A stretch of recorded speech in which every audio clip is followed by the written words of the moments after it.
Karibu katika taarifa za usajili na moja kwa moja tunaitazama klabu ya Yanga imefikia hatua za mwisho za kukamilisha usajili wa winga wa kulia kutoka Richards Bay FC ya Afrika ya Kusini, anajulikana kama Tulani Gumede.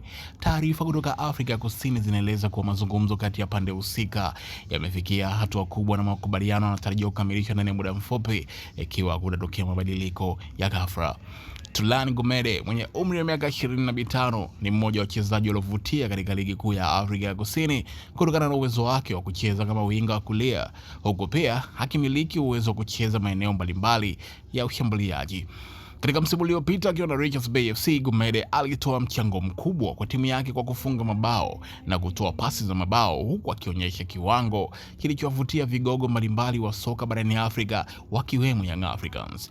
Ripoti zinaonyesha kuwa Yanga imekuwa ikimfuatilia kwa muda mrefu kabla ya kuamua kuingia kwenye mazungumzo rasmi ya kumsajili ili kuongeza ushindani katika safu ya ushambuliaji. Na endapo usajili huo utakamilika kama inavyotarajiwa, Gumede ataungana na kikosi cha Yanga kwa lengo la kuongeza nguvu katika mashindano ya NBC Premier League, kombe la shirikisho la CRDB pamoja na ligi ya mabingwa barani Afrika. Hizo ndio tetesi za usajili zinazohusu klabu ya Young Africans wakipambana kuinasa saini ya mchezaji Tulani Gumede ambaye wako katika hatua za mwisho kumshusha hapa nchini Tanzania. Kumbuka kusubscribe kwa habari zingine kali ambazo zinatufikia.